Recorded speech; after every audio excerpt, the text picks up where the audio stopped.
I just wanted to open up to my husband and let him know how I'm feeling on the inside. If you don't want to do this, fine, don't do it. Hear me when I say I'm scared, but not think that that means I'm not all in.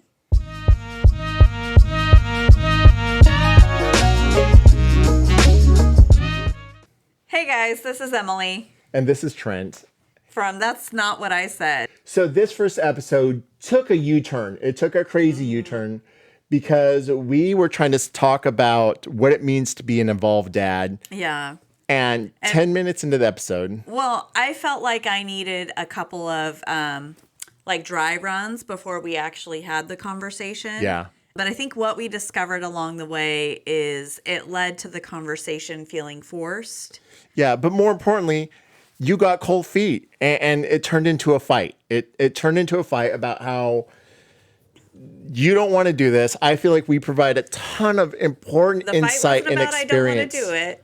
I know, but still. So anyway, so what you're going to see is That's not what I said. We're going to show you the fight we got into and the bicker, because that was the point of it. That was the point of this podcast, was to show you all that we're going through the same stuff you all are going through. We're going through the same stuff that every other dad and every other mom and all the other couples and the moms and the dads out there. It's normal. It's normal shit that we're all going through. Anyways, thank you all. Hope you enjoy. We're in a dilemma right now. We're like, do we really want to do this podcast? Like, I want to do this podcast. That's not the dilemma. I think You perceived my dilemma in that way. I know, but I want to do this. I am just scared. I am not a naturally out in front of the world person. I have other considerations for maybe not wanting my face and my family issues public. But I'm not going to do it because of that. I'm going to do it. I just wanted to open up to my husband and let him know how I'm feeling on the inside, how this 25% of my heart is feeling right now, that I'm scared for XYZ reasons. And you did your typical thing. Instead of saying like, it's okay, wife, everything's going to be okay. Even if you don't know if it's going to be okay, you did, shit, I got to replace Emily. and it's Who do I replace her with? Here's a tough thing, because like, you get really excited about something. You're like, all right, babe, go ahead, do it. Yes, babe, let's do this. Let's do this. You do it. I just want to caveat the night that I was like, yeah, let's do it. I may have been a little impaired. I know, but still, even leading up to the day, like when I'm setting up the studio and I'm setting up the everything, and you're excited. I am and then excited. It slowly gets to where you're like, you pull back more and more, and it's been like this with a lot. Like in my career, you do it a lot, where you're like, oh yeah, babe, you're gonna do it, and then when I'm like, hey, well, I need your help with something, and then you pull back, and you're like, well, there's nothing I can do, but I'll cheerlead you from the side. And so it feels like you're doing that right now, where I'm like, I'm super excited about this podcast. No. I think we bring a lot to the table. I think that we, as a couple, go through a lot of things that normal couples do. And when I talk to other dads are going through the same shit we're going through. And then we have like a great time. And we're talking about it and talking shit about our wives and talking shit about the situations we're in. Two things can be true. I know, but it's just, it feels like right now where you are trying to pull back from that. And I'm like, hey, if you don't want to do this, fine, don't do it. I'll go find like guest wives. Cause for me at least, the things I'm feeling and the things that I'm experiencing are typical things that like dads all over are feeling. Mm-hmm. And so when we talk about it, we're commiserating with each other. And we're like, yeah, yes, I love my wife, I love my family, but yeah, fuck that. And so it's one of those things where it's like, fuck what? Just whatever the fucking situation is. Okay. It's just one of those things where it's like, yes, I'm going through that. And so I feel like with this podcast, we bring a lot, especially if we're having open, good dialogue, we bring a lot to the conversation that other couples are having, that you all are having. And that's one of the things where I'm like, hey, I feel like this is a very valuable podcast. especially like, cause you say it all the time. Like when we first started our family, there were so many things that I didn't know. Yeah. And that I was going through. Yeah. And as a father and as a husband, as a partner. Very common problems. Super common. Mm-hmm. But they feel very specific to you. But they feel specific to me. Yeah. And I'm getting frustrated. Yeah. And so like, for example, like a lack of sex after the kid's born or the first year, like I thought, oh man, my wife's going to be ready to have sex like 30 days on the dot after the girls are born. Oh gosh. And Thanks, that society. that didn't fucking happen at all. No. No. But and anyone who thinks that but again, it was cultural expectations, right? No dad had ever told that to me. No one took you aside. All dads had said were like, "Oh, well, get some sleep." Yeah. And I'm like, that's getting sleep wasn't what I needed to hear. Yeah. What I needed to hear was, "Hey, it's gonna be rough. It's gonna be effing rough. Yeah. It's gonna be really rough for the first 6 months, maybe even a year." Yeah, and possibly even a couple of years, depending on how many infants you have at a. It was exactly like that. And so that's the point of this podcast. That's why I was so excited to start this podcast and why I was excited to start it with you, because I feel like we bring so much to the table. And then, so I was getting frustrated because you kept pulling back more and more. I'm like, do I really want to do this? And I'm like. So I understand, but I wish you wouldn't view it as me pulling back. It was me trying to be like, of course I'm excited. I'm supportive, but I also just wanted to share the other side of how I was feeling, because I'm feeling more than one way about it, right? Yeah.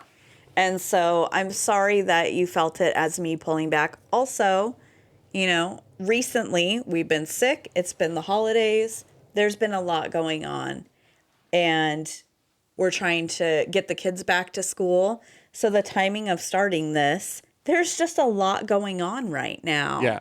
And I get that. I get that. I get that. Your personality is such that when you are excited about something, you go all in right up front. Like you even said, this is a lot. No one's going to be surprised that I went in this hard, right? Yeah. Got all the equipment, all the stuff.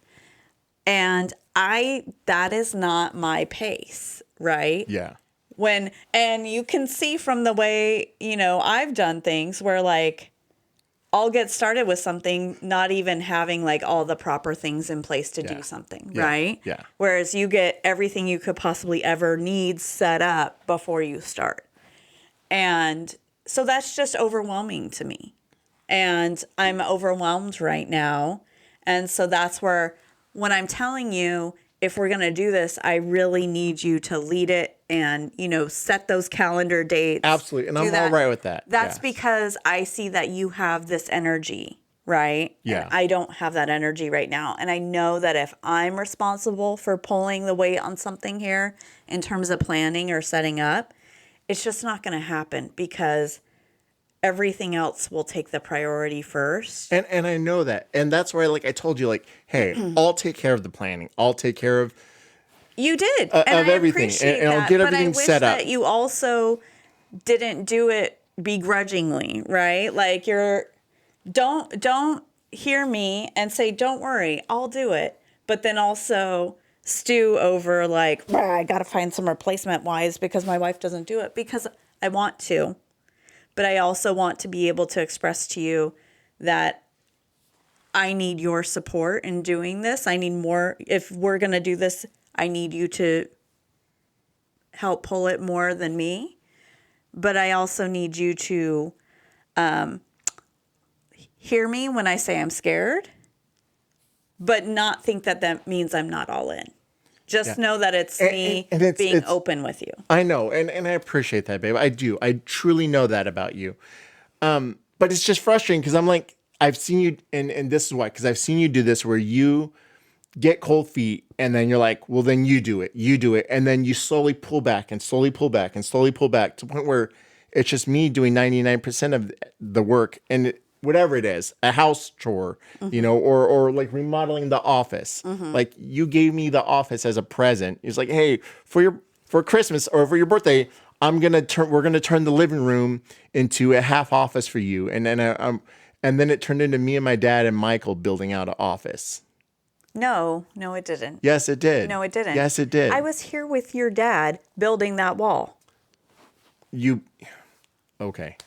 It's just one of those things where, like I said, time and again, I've seen you. So you're and worried, that's why I'm you're getting worried frustrated. that I'm gonna pull out of this. Exactly. And that's why I'm just creating contingency plans. I'm like, hey, because I'm excited about this. I am. I feel like we have a lot to You're creating give. contingency plans before we even started, babe.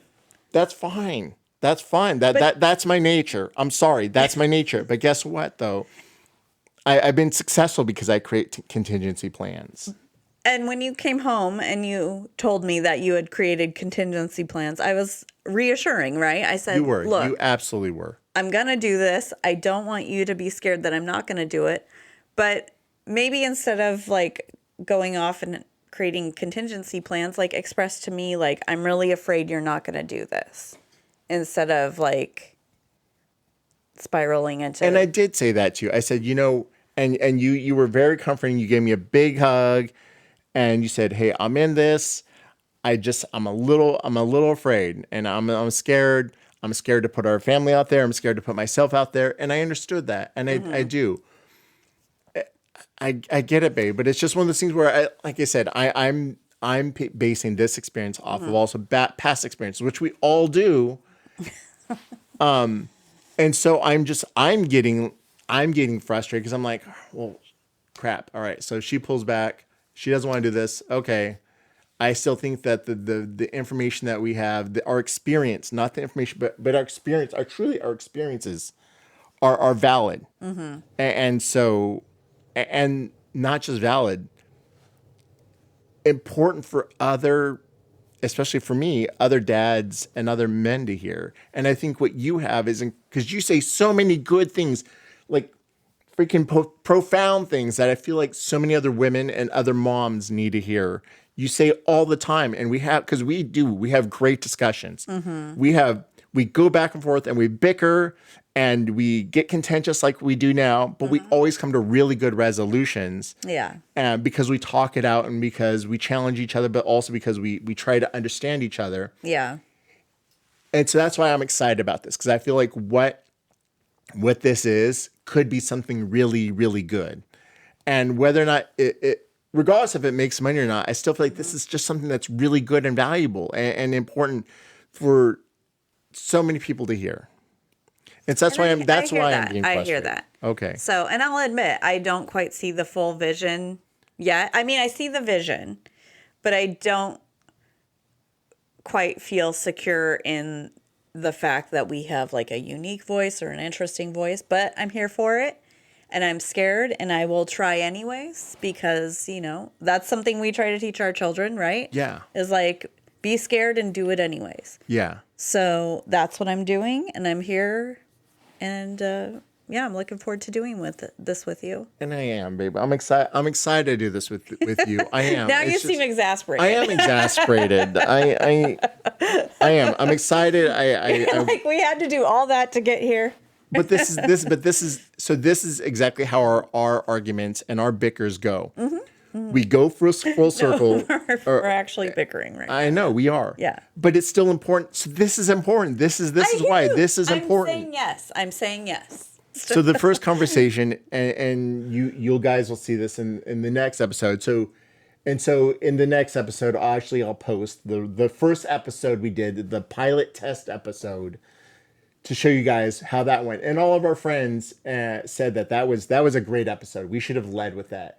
And the fact that we did a pilot killed the authenticity of our conversation. And it did. And it created a lot of created a lot of fears and I don't know what. The goal of us doing this is to share real life examples from our life that touch on broader topics that I think all couples deal with. Yes. And so the first episode is going to be, dealing with the praise that dads get. And should they be getting that praise? So we'll see. And like I said, I think they should. I think they should. But it's also praise that they should be getting because they're just good dads. And should good moms get these praise? Absolutely. Good moms should get this praise also. Save it for episode 2, babe. Okay. All right. Thank you all for joining us. Thank you. See you next time. Bye.